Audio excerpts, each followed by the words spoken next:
एक आता है ब्रेक इवन पॉइंट का, कि एक ऐसा पॉइंट, स्कूल में सुन रखा होगा ना ब्रेक इवन पॉइंट, सबने स्कूल में कहीं ना कहीं सुन रखा होगा। मैं आपको ना थोड़ा स्क्रैच से बिल्ड करना स्टार्ट कर रहा हूँ। अभी पहला दिन है, फर्स्ट आ रहे हैं तो थोड़ा स्लो जा रहे हैं, थोड़ा आपको स्क्रैच से बेस बनाने का कोशिश कर रहे हैं। धीरे धीरे पेस पिकअप होगा, ठीक है ना, सेटल हो जाइएगा आप लोग फटाफट से। ब्रेक इवन पॉइंट सुन सबने रखा होगा कभी ना कभी, कोई नया वर्ड किसी के लिए नहीं होगा। Yes sir, no profit no loss, perfect Shweta, एकदम राइट। सर ये पॉइंट क्या है सर? ये पॉइंट एक ऐसा है जहां पे नो प्रॉफिट नो लॉस आता है sir, no profit no loss आता है, ये हमारा ब्रेक इवन पॉइंट है। सर ब्रेक इवन पॉइंट को कैलकुलेट कैसे करते हैं? सर ब्रेक इवन पॉइंट को कैलकुलेट कैसे करते हैं? अगर मैं इसको यूनिट्स में कैलकुलेट करना चाहूँ तो सर इसको बोलूँगा मैं fixed cost divided by contribution per unit. Sir fixed cost divided by contribution per unit. क्यों हुआ ये चीज? सर क्यों हुआ ये चीज? सर अगर कंट्रीब्यूशन पर यूनिट और number of units of break even points आप मल्टीप्लाई कर दोगे, yes contribution per unit, perfect perfect perfect, एकदम सही बोल रहे हैं आप लोग sir, very good very very good. Sir जैसे ही अपने कंट्रीब्यूशन पर यूनिट से ब्रेक इवन पॉइंट यूनिट्स को मल्टीप्लाई करेंगे, अपने कितना कैलकुलेट होगा अमाउंट? सर हमारा अमाउंट क्या आएगा? सर हमारा अमाउंट आ जाएगा ये EBIT आ जाएगा। ये बेसिकली इसको मल्टीप्लाई करके पता क्या आएगा? ये EBIT आ जाएगा। और हमारा कंट्रीब्यूशन पर यूनिट को ब्रेक इवन पॉइंट से मल्टीप्लाई करोगे तो सर कंट्रीब्यूशन मिलेगा, और कंट्रीब्यूशन और फिक्स्ड कॉस्ट मैच करेगा तभी यहाँ पे आपका EBIT क्या आएगा? EBIT आपका 0 आएगा। नो प्रॉफिट नो लॉस तभी होगा।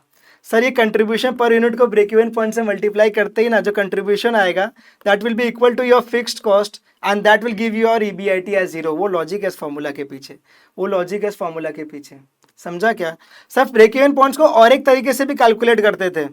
सब ब्रेक इवन पॉइंट को ना और एक तरीके से कैलकुलेट करते हैं in the terms of value. ना हो वैल्यू के टर्म्स में कैसे होगा? क्विकली सब फॉर्मूला ध्यान रह गया ना एग्जाम में, फॉर्मूला अगर एग्जाम में ध्यान रह गया तो भी सम बन जाता है हर बार।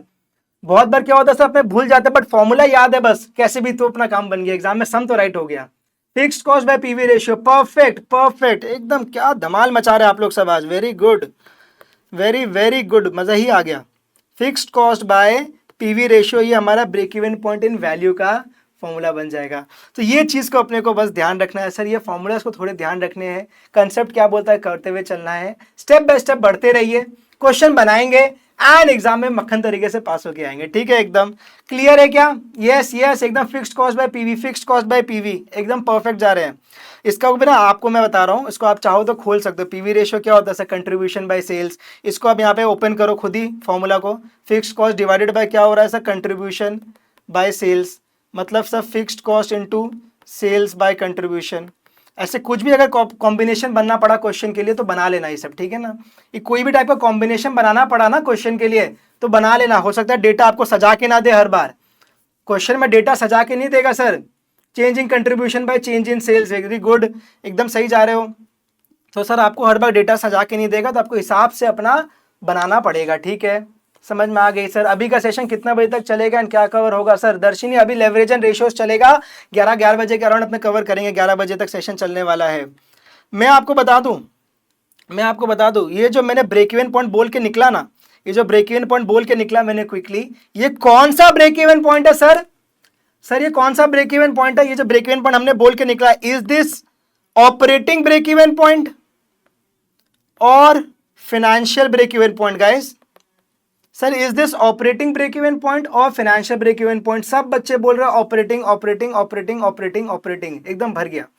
सर ये ऑपरेटिंग ब्रेक इवन पॉइंट है हमारा, but sir now what is financial break even point? हमारा तो एक और टॉपिक है लेवरेजेस वाले चैप्टर में, हमारे पास एक टॉपिक और है that is financial break even point. एक बार वो भी समझते हैं, फाइनेंशियल ब्रेक इवन पॉइंट क्या बोलता है, फाइनेंशियल ब्रेक इवन पॉइंट क्या बोलता है वो भी समझ लेते हैं। Now financial break even point क्या बोलता है? सिंपल बताओ, फाइनेंशियल ब्रेक इवन पॉइंट में ईपीएस क्या होना चाहिए? बस इतना बता देंगे। सर ईपीएस क्या होना चाहिए फाइनेंशियल ब्रेक इवन पॉइंट में? अनिकेत बोल रहे हैं 0 होना चाहिए। सर हमारा ईपीएस का 0 होना चाहिए, यस और नो? यस बोलो।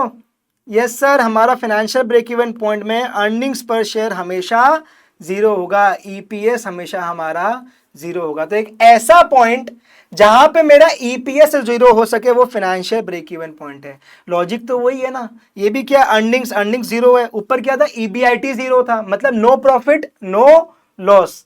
तो कोर कंसेप्ट चेंज नहीं हो रहा, उसको दो तरीके से, दो ट्रांच में तोड़ा गया है बस, एक ऑपरेटिंग के नाम से, एक फाइनेंशियल के नाम से, एक ही चीज को दो भाग में तोड़े हैं हमने, और कुछ भी नया चीज नहीं किया गया है। तो sir financial break even point समझा क्या? हाँ बोलेंगे sir, financial break even point समझा। अब सर इसको कैसे कैलकुलेट किया जाता है, मैं आपको बताऊं ना, अलग अलग फॉर्मूला याद नहीं रखना पड़ता है। आप जैसे इनकम स्टेटमेंट सीख लिया ना किसी ने, तो आपको मालूम है sir EBIT minus interest, EBIT minus interest करने से क्या आएगा सर? आपने तो एक बार में बोल दिया Amandeep, very good very good, but मैं आपको बता रहा हूं कैसे बन रहा आखिर में। EBIT माइनस इंटरेस्ट किया, EBT आया, 1 माइनस टैक्स रेट किया तो ये आ गया पैट, 1 माइनस टैक्स रेट किया तो आ गया पैट। सर इनकम स्टेटमेंट को इस तरीके से लिख तो सकते हैं, हाँ इनकम स्टेटमेंट को इस तरीके से लिख तो सकते हैं, क्या दिक्कत है? कोई दिक्कत ही नहीं है। आप इसके बाद माइनस क्या करोगे सर? हमारा प्रेफरेंस डिविडेंड माइनस करोगे, ये हमें क्या मिल जाएगा सर? हमें हमारा earnings available for equity share holders यानी आफेश मिल जाएगा। इस पे नंबर ऑफ शेयर्स को डिवाइड करेंगे, ये क्या बनता है अल्टीमेटली राजा? ये बनता है EPS, ये बनता है क्या? EPS। सर ये EPS ही ना क्या होना चाहिए? इज इक्वल टू 0 होना चाहिए फाइनेंशियल ब्रेक इवन पॉइंट के लिए। तो ये यहाँ गया, गायब हो गया, तो बचा क्या सर? अपने को तो EBIT से मतलब है, माइनस इंटरेस्ट कर रहे हैं, is equals to preference dividend by 1 minus tax rate.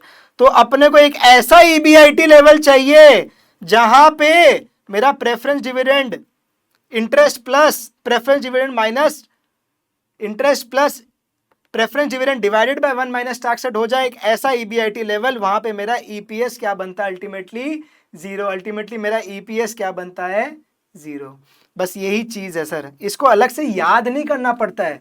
कोई बच्चा क्या था, टेंशन लेता रहता है, इतने फॉर्मूला इतने फॉर्मूला, और हमें पढ़ाते समय आपको सब चीज बतानी पड़ती है, इसलिए भी इसको फॉर्मूला के जैसे डिजाइन कर दिया जाता है।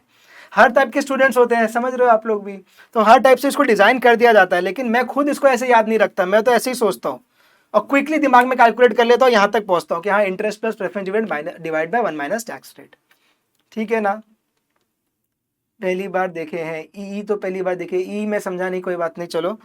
तो ये वाला चीज तो कैलकुलेट हो गया, एकदम क्लियर है, एकदम मस्त तरीके से हो गया, इजी है। Financial break even point EPS ultimately 0 होना चाहिए, उसका फॉर्मूला क्या है? ये वाला उसका फॉर्मूला है, एक ऐसा EBIT लेवल, हाँ वेरी गुड दर्शनी, एक ऐसा EBIT लेवल, एक ऐसा EBIT लेवल जहां पे EPS 0 होता है। ये भी क्लियर है हमारा पॉइंट, यस।